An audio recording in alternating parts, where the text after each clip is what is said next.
Editing Bay Keegan here, and as you are hearing this rapid fast forward, that is because I am a colossal fool and completely forgot the subject of my own episode before it even began. Thank Gaia for Jax and her ability to keep me on task on this one as well as lore. Anyway, it's not interesting. I kind of stumble around, so if you're really interested in hearing me stumble over my words and feel really stilted, I don't know, comment down, release the dum-dum cut, and if I get like 30 comments, then sure, why not?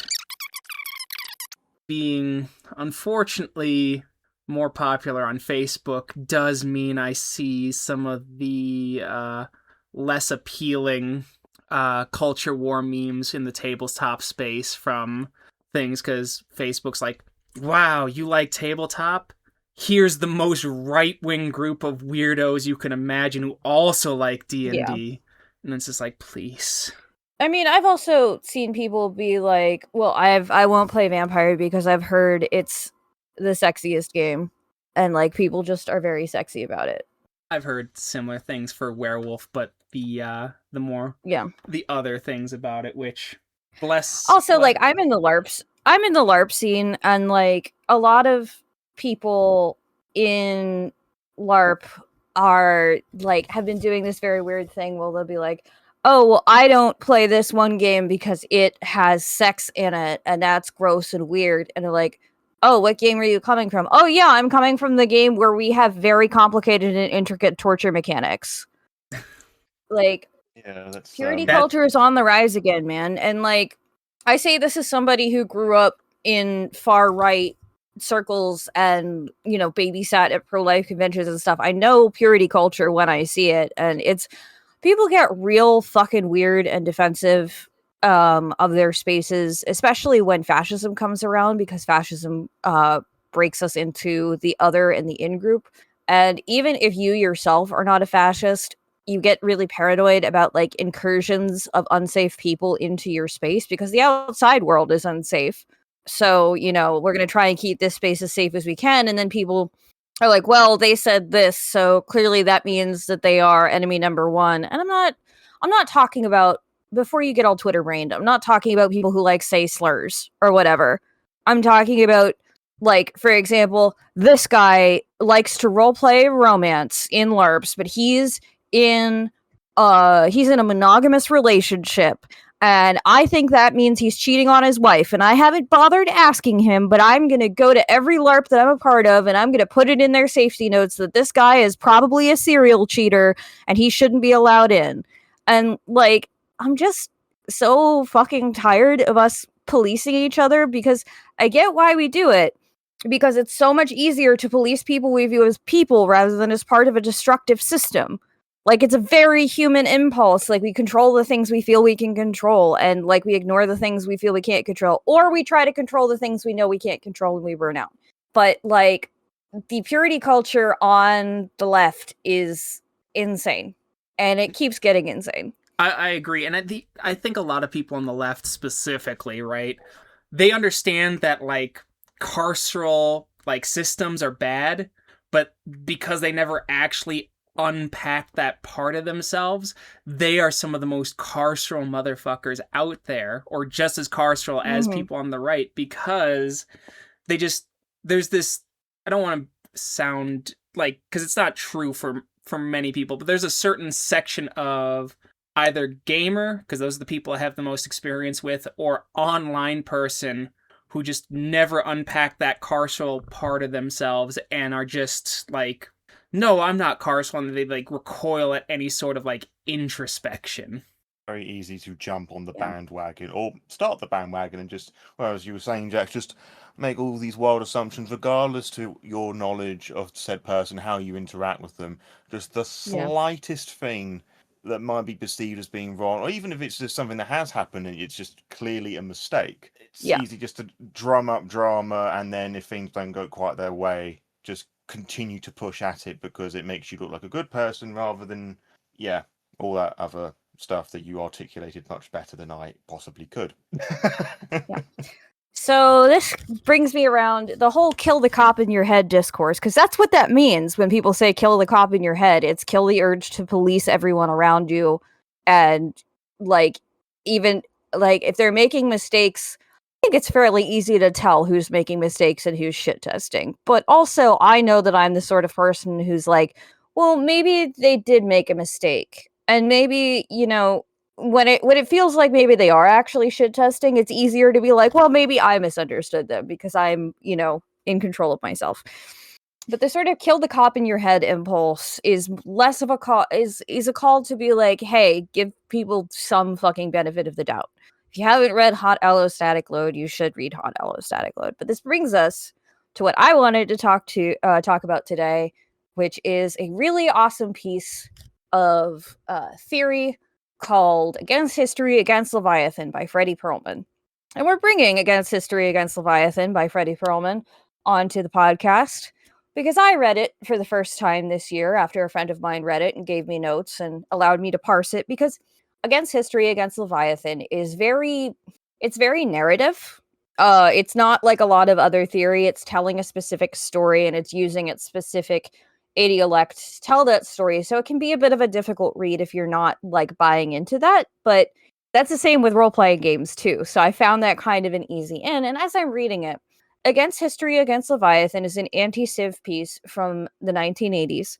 And it's very specifically about how civilization that creates itself in order to cause others to labor so that it can have more becomes a Leviathan.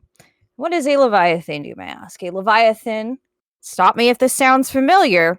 A Leviathan is either a worm or an octopus with the crowned head of a man that is both dead and not dead, that is comprised of many different segments, all of which are independent of each other, but still locked together in the corpse of this worm. Sounds a little familiar. Wow. So, funny story. I reached out to Bill Bridges, who is a friend of mine, and I said, hey, Bill, I have a very important question for you. He said, yeah, what's up? And I said, so I read Against History Against Leviathan recently, and it came out in 1980. Werewolf the Apocalypse came out in the early 90s. Was Against History Against Leviathan an inspiration for you? And he went, what? I've never read that. And I went, okay. What his inspiration was actually the same things that were inspirations for Against History Against Leviathan, including the Monkey Wrench comics, Thomas Hobbes, a bunch of like green ecology stuff and eco-anarchism, all of which inspired Leviathan. So I got to have one of the original developers of Werewolf read Against History Against Leviathan, which I thought was very cool. But the reason I want to talk about this is because I think it is actually, even if you're not a leftist, I think it's wildly beneficial for any sort of Werewolf GM to read Against History Against Leviathan. And I think specifically why that's important is because there's a line somewhere in the beginning. I'm going to see if I can find the actual line. But it's something to the effect of many peoples, in order to fight Leviathan, have to armor themselves in a Leviathan to do the same.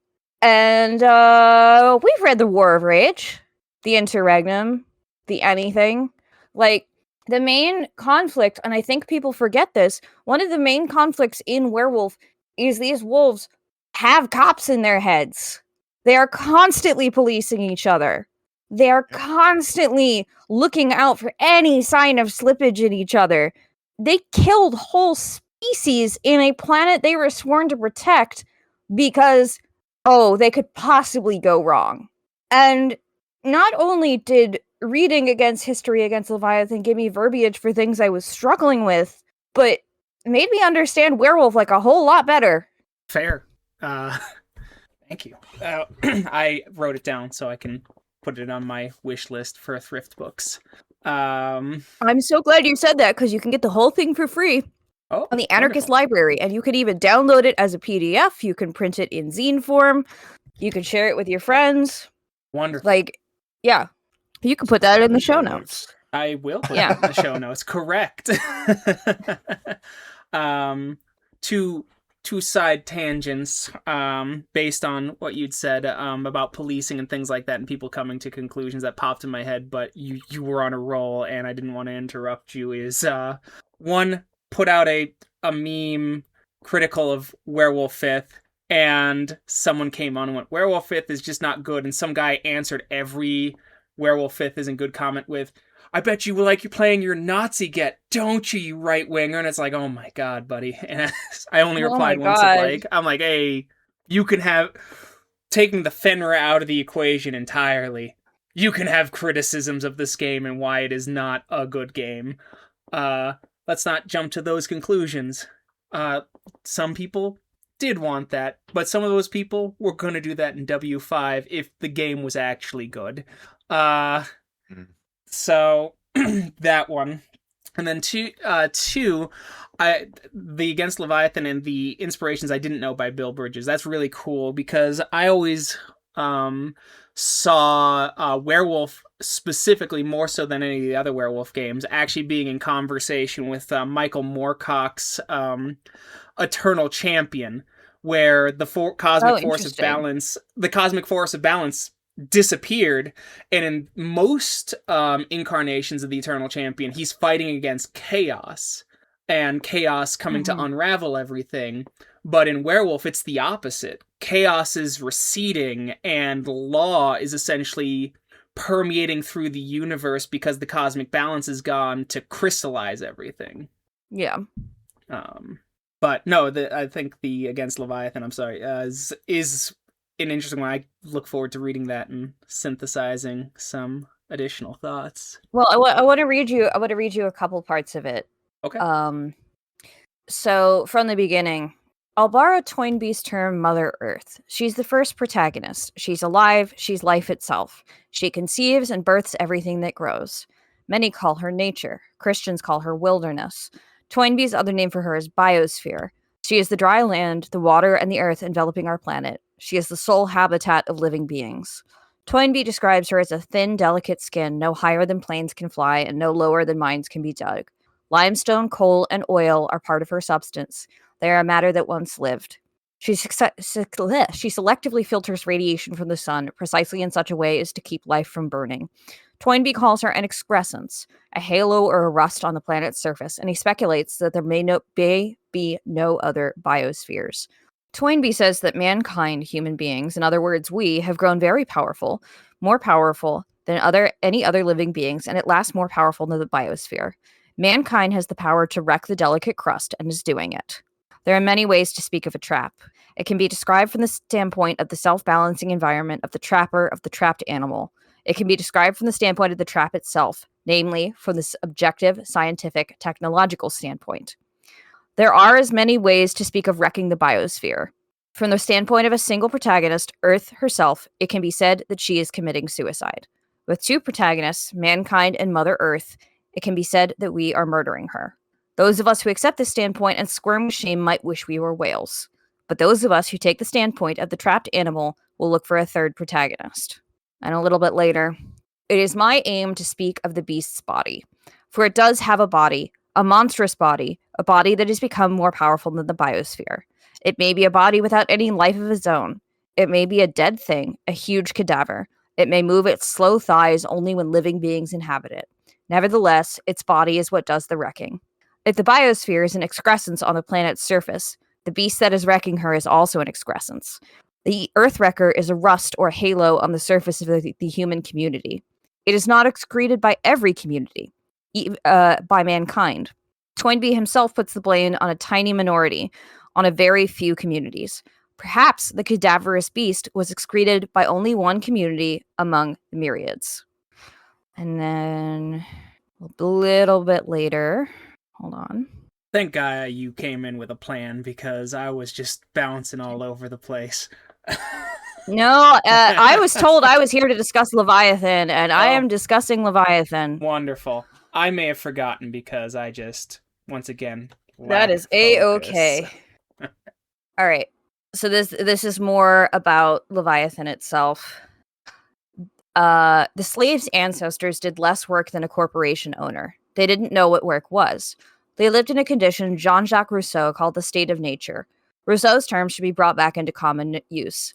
It grates on the nerves of those who, in R. Van GM's words, carry cadavers in their mouths. It makes the armor visible. Say the state of nature, and you'll see the cadavers peer out.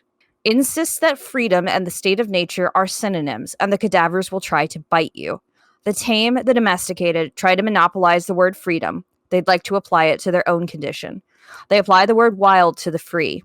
But it is another public secret that the tame, the domesticated, occasionally become wild, but are never free so long as they are kept in their pens.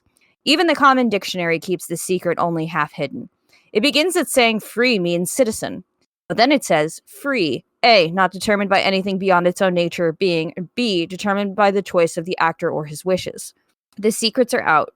Birds are free until people cage them. The biosphere, Mother Earth herself, is free when she moistens herself, when she sprawls in the sun and lets her skin erupt with varicolored hair teeming with crawlers and flyers.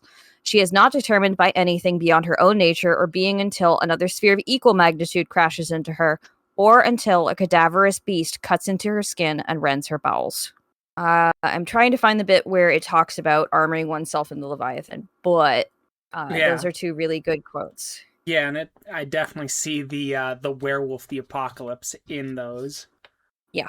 A lot more awareness of the state of things, spiritualism, civilization, etc. there than anything that I have seen presented in Werewolf. Obviously, we've established that one wasn't directly influenced by the other, but I just think it's very interesting. How also that just when you view WTA from that lens, from those quotes, it really just accentuates how very one note they can be. The Guru Nation, that is. Yeah. Chanting and preaching the same things, but of course, not really doing much about it. It's all too late, which is sort of part of the thematic theme of the players. Being cubs, going through the right passage, the first change in the reverse order, and realizing that, well, maybe a bit hopeless, but we're going to ride out this wave to the very end and delay the inevitable and be there when the world catches itself on fire. It's very evocative. Yeah. Yeah. Oh, did you find your quote? I'm sorry. I found one of them. Keep going.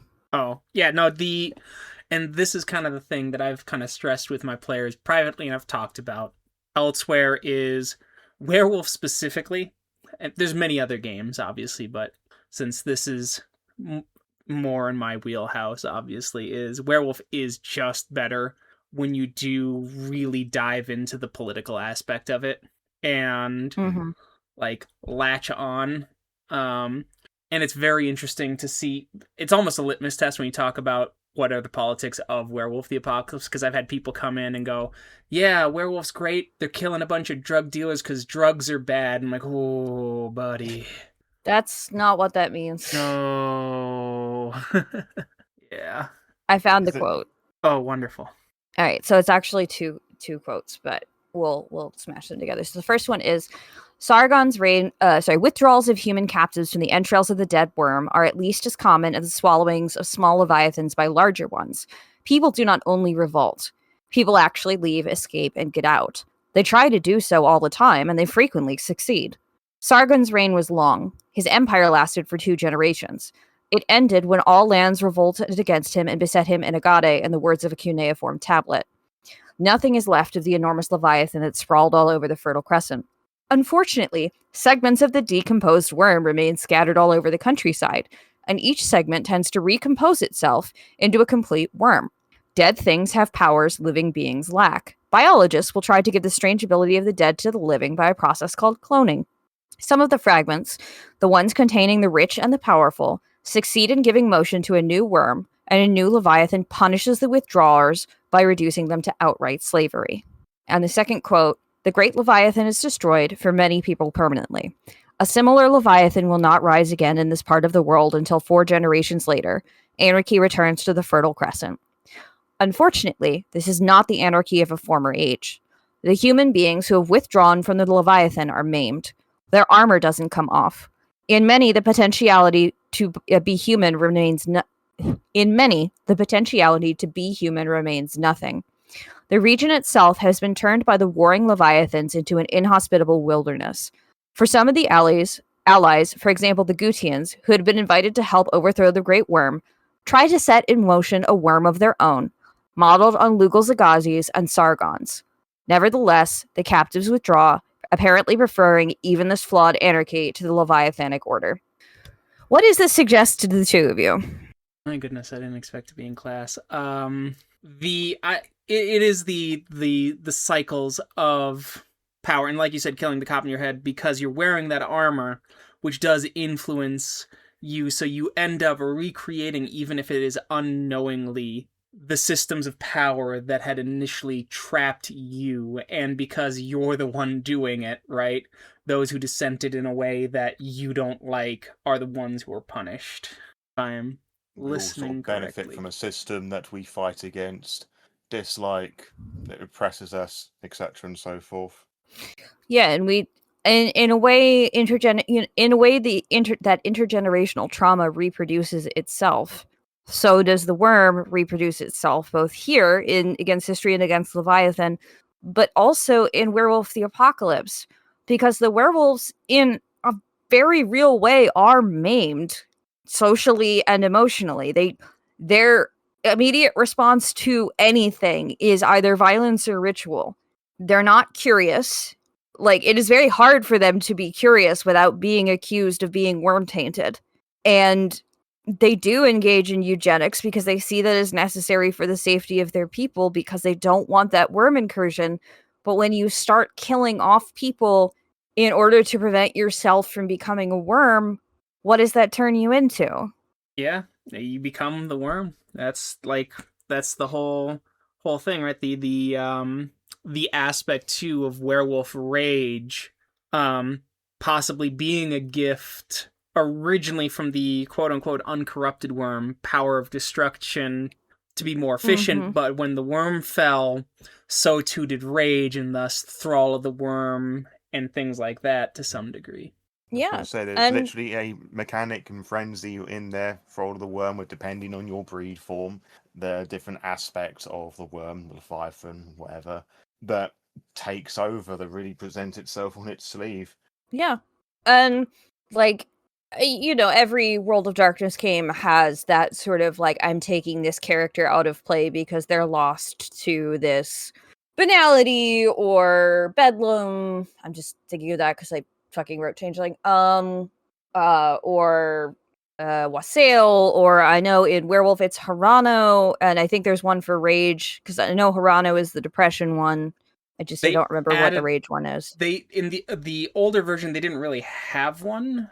In 5 it's Hogloss or something like that, which was supposed to be the Rage one, but it really just turned into the Daenerys Targaryen effect. You believed slavery is bad too hard, and so now you've turned into a bad guy. Which is what happens to the entirety of the Fenrir with 5th edition, which is why it's seen as a bad, well, particularly bad really thing. Fucks me up, right? Because here's the thing. Something that Against History Against Leviathan talks a lot about, and if you read any, like, big anarcho-nihilism or systemic theory, something you'll see a lot talked about is this idea that the cop in your head, the state that you've grown up in, that has influenced you for your whole life, will try to crush you if you're rebelling. And that doesn't just mean, like, cops will come after you, obviously, but also, like, it will constantly push you to be like, well, if I'm not doing X, Y, and Z, I'm not a good activist. So it will push you to burnout, either through depression and burnout, or through becoming one of those Ken Klippenstein motherfuckers who's just like, well, there you go. I'm not even talking about John Brown here. Oh, I know. I was just it was just coming to my mind when we were talking about that aspect of it. I'm not even, but like, John Brown didn't even have time to become armored in the context of that's true. The thing. But what I'm specifically talking about here is people like Ken Klippenstein and Matt Iglesias, who, for example, have decided that the only way to be a leftist is to constantly be mad at everyone in your orbit, to not make space for kindness, compassion, or empathy, because those are quote-unquote smooth-groined. And anything that is earnest, anything that is kind, anything that smacks of weakness becomes cringe. And that is the other way that the state destroys you from the inside, is your rage. if you can burn out on depression and overwhelm and stuff and not be able to do anything. And that's why you need to care for yourself as an activist, as a GM, as a storyteller, as anything. But if you collapse to the trap of cringe, if you collapse to the trap of, well, I say all the right things, so I'm the best leftist, and anybody who doesn't, like, that's another way that the state will, in fact, burn you out and co-opt you. And I think a lot of us don't realize that because we're so fucking tangled up in this idea of policing each other and making sure we're not policed into oblivion that, it becomes a werewolf thing. You become the sort of person who is constantly looking for worm taint in others. You constantly looking for another enemy to destroy. You're constantly feeling like if you're not present at everything, or if you're not commenting on everything, or if you don't have a take on everything, or if this, that, and the other, then you're somehow worthless. And succumbing to that is essentially succumbing to Hirano. And I actually really like that you brought up John Brown here, because John Brown is a great example of someone that these people look up to. But John Brown was effective. John Brown didn't rebel because, like, oh, I have the perfect plan and my revolution will be perfect. And look at all this, social media shit that I did.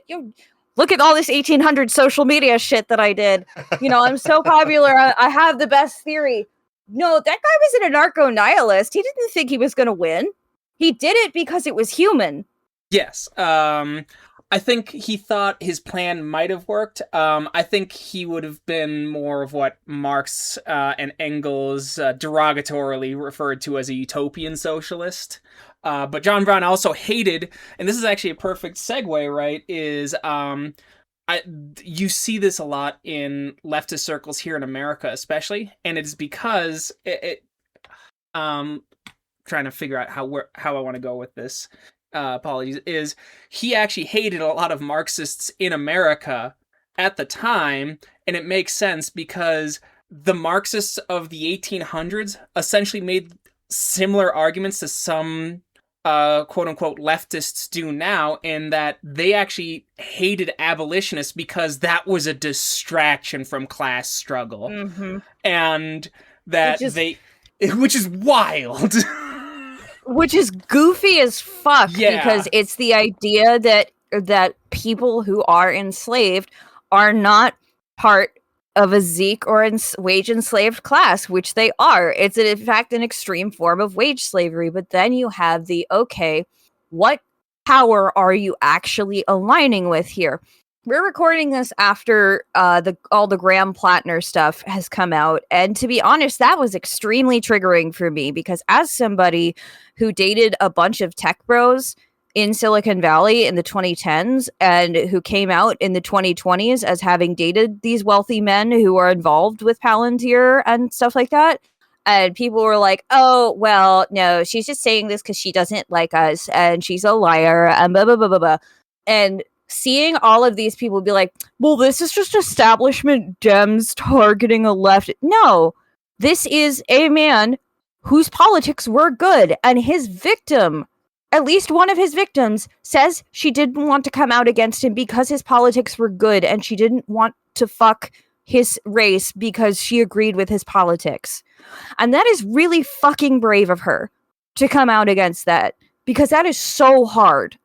And you're seeing all of these men be like, well, she told him she wanted her butt massaged, so that means she wanted sex and she wanted it, and this is an op. Graham Plattner himself, side note, I have a tattoo of an oyster on my thigh. Do you know how fucking hard it is for me to come out against an oyster farmer? Like, he's objectively attractive. And I can say that he is an objectively attractive man who farms oysters. That is something that is like catnip for me. I don't want to be coming out against Graham Plattner, but ever since the Nazi tattoo thing, I've been like, I don't know. I don't think this is a good idea. And then that came out, and I'm like, oh, okay. So we all agreed that he should step down. And then a bunch of people went, well, what's more important? Do we want to reduce the number of rapists in Congress by 3%? Or do we want to get the filibuster? Because I think Graham Plattner will on the filibuster rule. I'm like, What the fuck? It's a democracy. This man is representing people. They're allowed to be like, we don't want him to represent us. That's the point. And just when you said that about the Marxists looking at abolitionists in the US as a distraction from class warfare, that's what it reminded me of, because it's, what are you saying with the people who you choose to align yourself with? Unlike, again, some people don't consider this, and we shouldn't be policing people for that. But when you get someone like Ken Klippenstein, who is saying stuff like, here is my apology for supporting Graham Plattner. This space intentionally left blank. That's not policing somebody. That is somebody telling you, I'm not sorry. And I'm going to continue to not be sorry. That is not somebody digging for meaning in his words. That is not somebody looking at somebody who is asking the wrong question and saying, you're worm aligned. That is someone coming to you and going, you know what? I'm worm aligned. Because I think that is how I will maintain my status. Yeah. Excuse me. I apologize. It's smoky here, and so I will never feel joy again. No, I agree, and it's this. Here's a question to bring it back to gaming real quick. Because werewolves are. I guess we should talk about gaming on the gaming podcast. We should probably do that, but I don't know. Me and Dawkins went on a fucking games with us all the time, so it's pretty on point. Yeah, it's all a bit of a performance, all a bit of role play. So. I had a discussion about the Russian Revolution with Dawkins when talking about the world below. So we go all over, but it's the thinking about it and trying to establish something while using your real world politics to actually explore possible solutions is what if the rage is essentially the internet for werewolves? Because werewolves are rooted in community, and the reason we see a lot of this shit from the left is because they don't root themselves in community. Their community is ephemeral and online, and so for a lot of us, it is. Yeah. Yeah. And because of that, you are more willing to heavily police because it's way easier to be a cop to someone behind text, even if they have a picture of their face, a real picture of their face, than it is to police someone and not engage with empathy face to face. Yep. And something even in my local leftist circles, I organize with our local Food Not Bombs and sometimes our local DSA, and a lot of us were in coalition with other organizing groups to prevent the eviction of a homeless encampment. And something we were told by a lot of Black organizers is, we don't have this much drama in our organizing groups. We have disagreements, but we usually hop on a phone call and then we talk about it. We don't have this much drama. And again, I think it all comes back to that power, right? Because especially with white organizers, I know this is something I struggle with, is this anxiety about not appearing involved enough, about appearing like we don't care, or we care too much, or we're caring about the wrong things, or whatever. And it becomes this way to unhelpfully police each other. Yes, white people can absolutely hold each other accountable for stuff, and we should. And I am so grateful to the many, many organizers who have held me accountable for things. But accountability at some point becomes this idea of, you suffer until I tell you you're done suffering. Yep. And I keep coming back to this idea of the worm being Leviathan and having this crown and being this undead thing that only moves because we give it life, right? In a very real way, yes, the Black Spiral Dancers give the worm life, right? Because they are its things. But every time a werewolf hauls off and kills someone who they thought was worm tainted, every time a werewolf does collateral damage, every time somebody doesn't follow the rules correctly, every time that's something I think that isn't explored enough in werewolf. Is it is very, very hard to exist in the world of werewolf without worm taint. Even leaving aside vampires, even leaving aside ghosts, even leaving aside all the other game lines that do carry a certain amount of worm taint with them, like Pentex has the combined like presence in the world as McDonald's, Exxon, Anheuser-Busch. Like, if they're putting worm shit in all of that, the whole world is worm tainted. And if you're punishing people who are coming into contact with the worm taint, it becomes that whole, no ethical consumption under capitalism thing. Yeah, and I would go Yeah, a step. Oh, go. I'm sorry. Go ahead, Laura.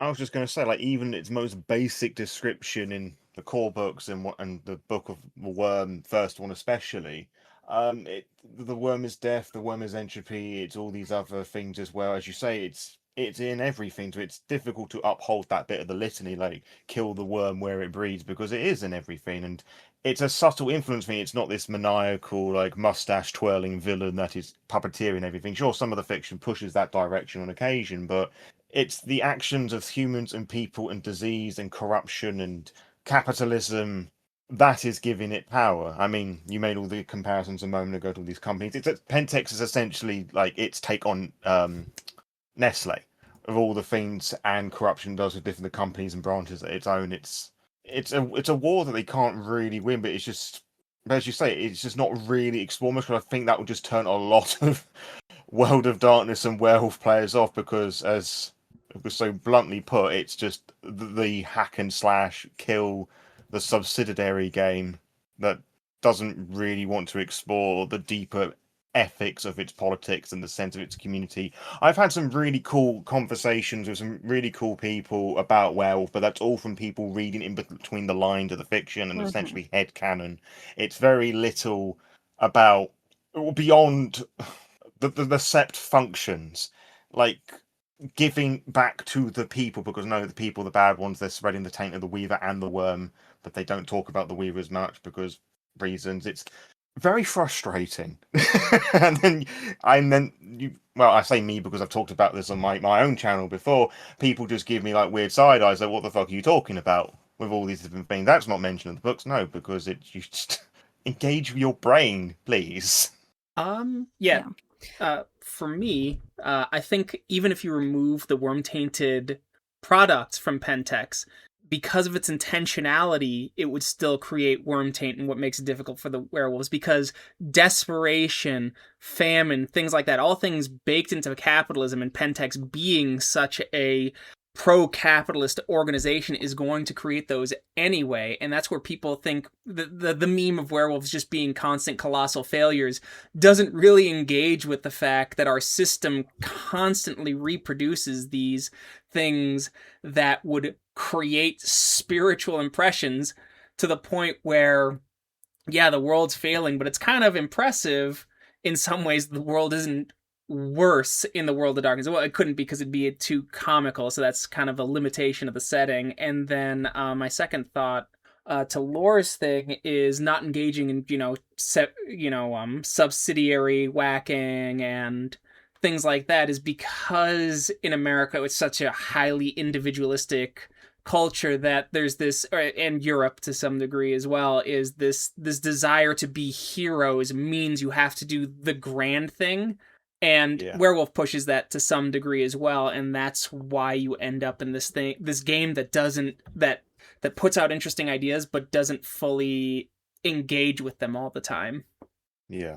Oh, I'm aware. And here, I think, in a lot of ways, that the intent was to engage with, and the intent was to give players the invitation to engage with these things. But as we all know, players are bastards. In it. like there's a very funny I'll have to dig it up from the Wayback Machine, but there was a very funny essay written for an Intercon a long time ago called Players Are Bastards, which is basically like, okay, you can send them all the emails you want, you can send them all of the information, you can send them the casting form for this LARP or this game or whatever, and you're still going to get 3 emails the day of going, I didn't get the thing. Where do I find it? What is this word that appears a bunch of times mean?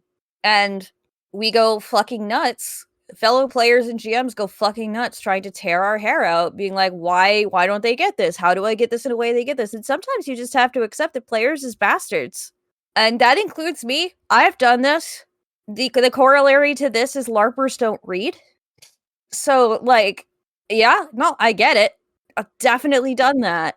But like, something I'm very grateful about with the increase in more overtly political games over the past decade is that invitation becomes clearer, right? People are actively going, hey, these are the themes of my game. This is what my game is saying. Engage with them or not to the degree you're going to, but you need to be aware of them. And it's very funny because you get sort of that "don't police me" reaction when people are just saying, hey, here are the expectations I'm setting. Engage with them or not as you see fit. But yeah, I think Werewolf is particularly interesting to me in that regard because it does have some overtly villainous good guy factions. Yeah. Like, yeah, the Get Fenris are the most obvious one, but I'm also thinking the Red Talons. Mm-hmm. Like, they're terrible. They're the They green ecologists. They're the deep green ecologists that turfism arose out of. Like, they're terrible. And yet there's a very bittersweet, sad bit to them because you could argue to some extent they don't understand the full extent of what they're doing, but I'm not wanting making excuses for them because at the end of the day they are still part human and they could learn, but they're refusing not to. And thus the Leviathan continues. Yeah. History has a fun habit of repeating itself. Yep. Okay, so I found another quote that I want to use to address werewolves specifically, which is, human communities regress while the worms progress. The Leviathan's greatest achievement, as L. Mumford will suggest, is to reduce human beings to things and to remake humans into efficient mechanical fighting units. It's literally the entire plot of Werewolf the Apocalypse. Yeah, that's literally. Well, at least up until 5th edition. It's a vast majority of Garu culture, but it's also like touching on the Weaver and drones and things like that. Yep. And given that the worm and the Weaver are interconnected, right? Because of the trapping and the worm bleeding into the Weaver. Yep. And the thing I think about there is something that His-Story Against Leviathan talks a lot about is this idea that the worm can only see one thing, and that is progress and accumulation. But it doesn't, when it says progress, it doesn't mean like social progress, right? It means like the idea of we're going to keep getting better. How do you mean getting better? We're going to keep getting better. It's this idea that the arc of history continuously goes upward. Like, you know, the Victorians made up all this shit about the Middle Ages because they're like, oh, look how enlightened we are. And so we make up a bunch of shit about the Victorians because they're like, oh, look how enlightened we are. You know, everything gets better as this worm constantly keeps chewing things up. And that kind of becomes this idea in Werewolf where the Weaver has trapped the worm and the worm is trying to eat its way out of those bindings. And the Weaver is just like, no, I need meaning and progress. Why is this all so meaningless? I hate it. And you know, like the Weaver is the fundamental issue when you can't create your own meaning and when you can't create your own, like, you can't decide what things mean for yourself, and that sucks. And like, I feel bad for her, and that also becomes the intergenerational trauma that then corrupts the worm, that then corrupts a bunch of other things, that then sets in motion this whole plot. And it's also very interesting that the Weaver is considered female and the Wild is considered male, and it's, you know, it's a whole. I could talk for hours about like the weird gender politics of Werewolf and how interesting that is and what that says about our current society. But what I actually want to talk about is the fact that the werewolves, who are again like sort of meant to essentially be the shock troops protecting the world, then murdered everybody doing the other jobs. They fully out-police themselves of a community. Strip them of everything that they have, give them a whole new name. Even the spirits won't have anything to do with them. Well, yeah, and then depending on which book you read, right, one of the inciting incidents is the healers not using their power for the sake of war, being the inciting incident for it. And once again, that soldier quote rings true there. Yep. Efficient mechanical fighting units. And like, this isn't even, for example, touching on kinfolk. I find kinfolk to be one of the most interesting, like, second-tier supernaturals. Yes. Honestly, with Old World of Darkness stuff, I find the second-tier supernaturals to be the most interesting people, because while werewolf is very interesting to me, I don't find playing a werewolf to be particularly interesting. But playing a kinfolk or playing even a Fomori are fucking weird, and I love playing them because there is this element of tragedy to them. Hmm. And I think that element of Absolutely. tragedy, and I think that element of tragedy comes across a lot more clearly with the Fomori than it does with the werewolves. Yeah.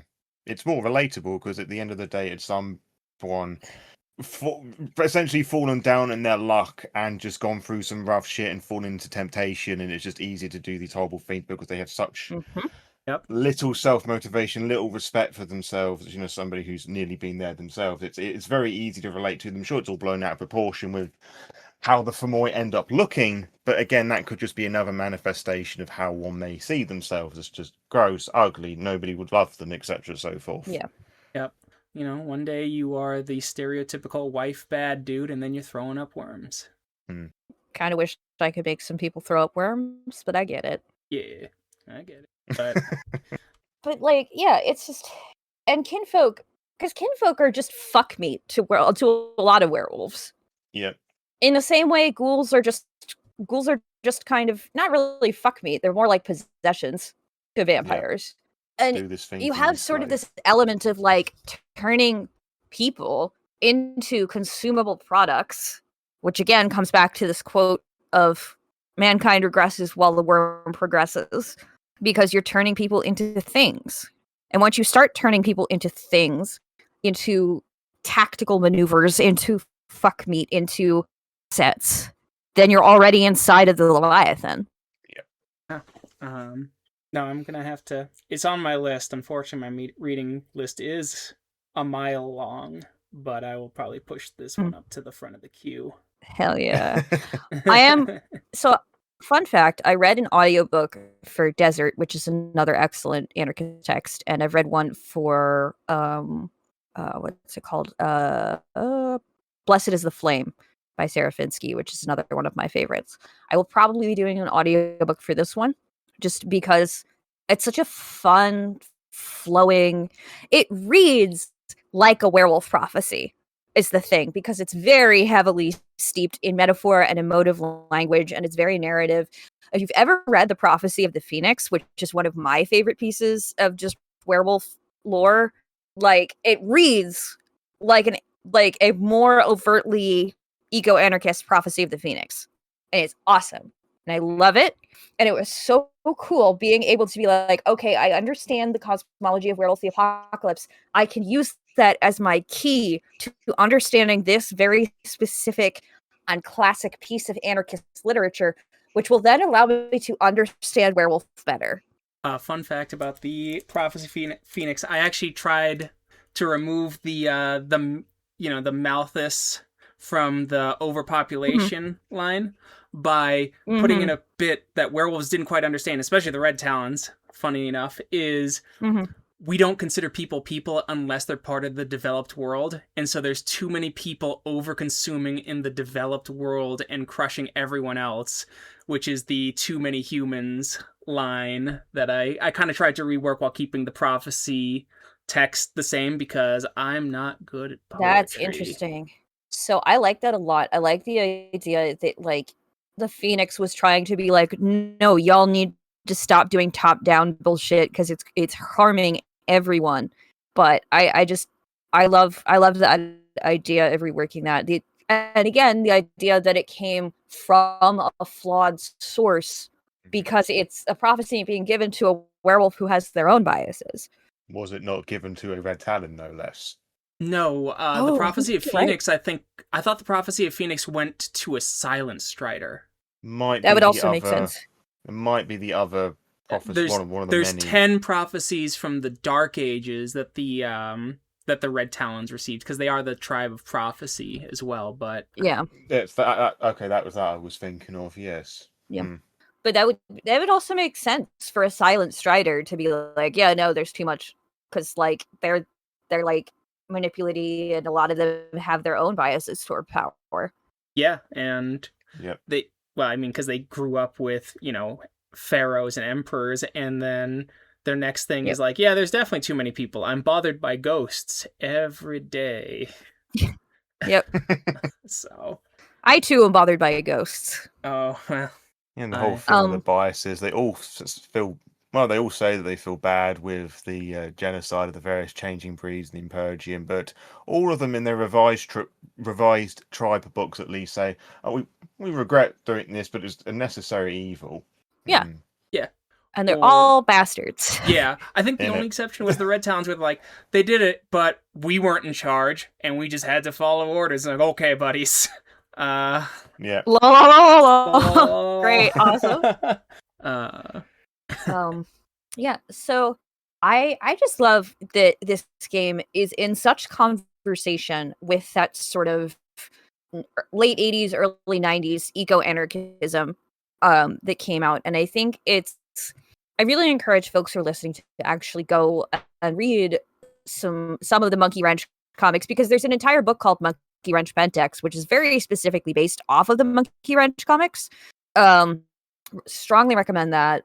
The newer thing I recommend you read, and you can find it at the Anarchist Library, is also Desert, which is specifically about, no, we lost the battle against climate change, but also we need to shift our focus, not because climate change isn't, worth addressing, but because the idea that the revolution or the apocalypse or whatever will save us is fundamentally a premillenarian Christian idea, and we need to get rid of that. And the idea that we're going to quote unquote change the world makes no sense, because we're all actually living in very different worlds, and we need to be able to seek the possibilities to be wild and be free and be in community with each other without making everything perfect.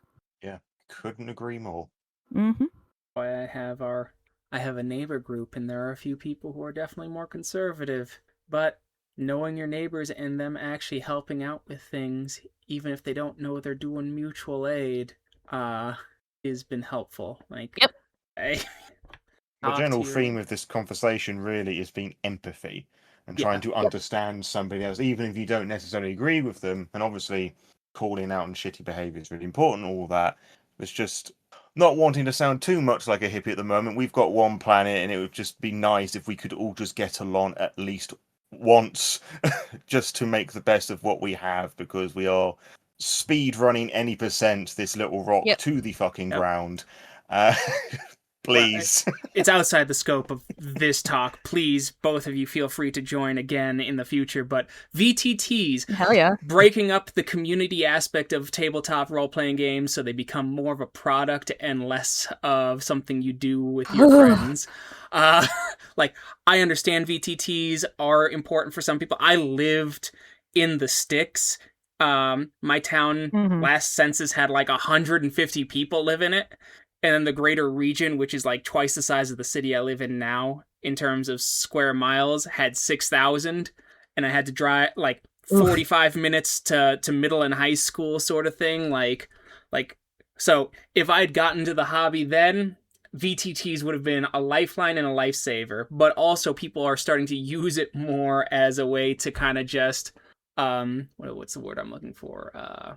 Just create groups, and the community and the social aspect is degrading to some degree. Oh no, come back. There we go. Nope. Yeah. They're using it more to build an audience. Yes. Which, I'm a bit of a hypocrite. I do record my game, but I do also like engage with people on my Discord to some degree, and I also just, it's not popular. Like, I'm happy for the 10 people who watch it, but it's also a good tool for my players to remember things, since I've had to explain what Mother's Touch is to them, I think, every other session for 8 years. Players is bastards. Players is bastards, yeah. But, like... Yeah, I totally agree with you, Laura. It's the empathy thing, and like, again, for the folks who are Twitter brain, are you saying I have to have empathy with my abusers? Not really. You don't have to be anywhere near that, but like, you also don't have to have a take every time someone someone has an issue with someone else. Like, you don't have to constantly be looking for the next enemy. Trust me, enemies will show up. You'll know.